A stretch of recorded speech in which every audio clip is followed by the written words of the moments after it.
Again, now I'm talking about the reality of communication in a successful marriage. The reality of communication in a successful marriage. Now listen, those who study science will tell you that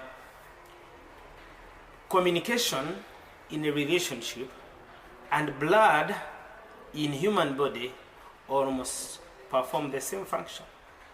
That is to say that when a body, human body, loses blood, that body dies and begins to decompose. But also, and not just blood, by the way, when there is insufficient blood in the body, that human being literally begins their journey to their grave. So in the similar way, when there is insufficient communication in a relationship, that relationship will begin to slowly crumble and go down. And when there is no, that is if there is insufficient, and when there is no communication at all, that is no relationship. It is just as dead as a body without blood. So listen carefully, communication is very, very important. Well, many people have talked about communication, and I know you have heard it in many seminars, So what is communication? I want to bring it in a little way, understanding things simple way. It is just how you and your wife exchange information, how you speak to one another. So that is literally communication, and it really does everything. How you share information, how you greet one another, how you share, how you talk about things in your life, it's very important. So, but maybe in this teaching, in this video, I will just give you what I believe is the bedrock of communication. I believe that the bedrock of effective communication is honor. Yeah, honor. And maybe what I would say that the number one killer of communication is familiarity. Wow. Yeah, two things. When there is honor, when your spouse really honors you, when you as a wife honors your husband, and when you as a husband honors your wife, there is going to be a careful and calculated way of how you communicate to them. Okay? But when there is familiarity, one person has begun to underlook the other, has begun to take the other person for granted. Their communication begins to become a real struggle. You realize that everything you say annoys someone. Everything you say makes the other person, have a gloomy face. So understand that the bedrock of communication is honor, and the number one killer of communication and automatically the relationships is familiarity. So never at any one time put your spouse in a position where you're familiar to them that you can never honor them. You can never honor their views. You can never honor their decisions. You can never honor their input. Those things. The moment you reach there, maybe because of some of the mistakes they have done, and then you can no longer honor them, you have automatically stepped into the realm of familiarity, and it will kill your marriage. So now the number one bedrock of effective communication, and therefore a successful marriage, is honor.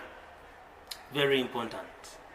Very, very important that you should always remember that. Remember to honor your wife. Honor their schedules. Honor their work. Honor their contribution to the family. That is the bedrock of communication. But also maybe I will give you a few of what I believe are the elements of communication. I know you have always heard this thing, learned these things, but it's better I also hint on them. But I will hint on listening, which is the most important, but most people actually don't give attention to. So listening is an act of paying attention and you are able to pick not just the information but the feelings with which the information is being delivered. You understand? Okay? Listening is not just about your ear to the other person. No, it's about intentionally paying attention to get the information that is being said, but also to receive the communication that is being made through the feelings that someone is expressing towards you. Now, if you only pay attention to the words, you might miss the point. But when you pay attention to both, you will get a full package of what your spouse is communicating to you. So, while you're listening, make sure you pay attention and be sure to capture the feelings with which someone is communicating to you. Yes, so listening is very, very important. Also mind the body language.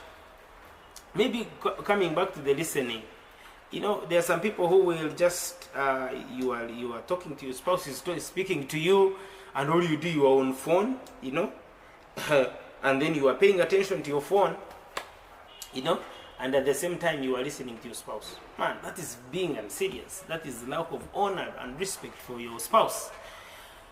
Pay maximum attention. Maximum attention. And how do you pay maximum attention? Give them a direct eye contact. That gives them an assurance that you are paying 100% full attention. 100% full attention. So I want to encourage you in whatever you're doing, especially when you are communicating. One, pay attention to make sure you're not only picking the words, but also you are picking the feelings behind those words. Okay? Don't forget to pay attention to the body language. You can speak something good, but your body language can actually annul whatever you say. It can actually cancel whatever you say. So you realize that communication is less of words, but more of body language, more of the tone of voice, more of the feelings with which you've said those words. So when you wake up in the morning, the first thing, how you greet your spouse communicates a lot.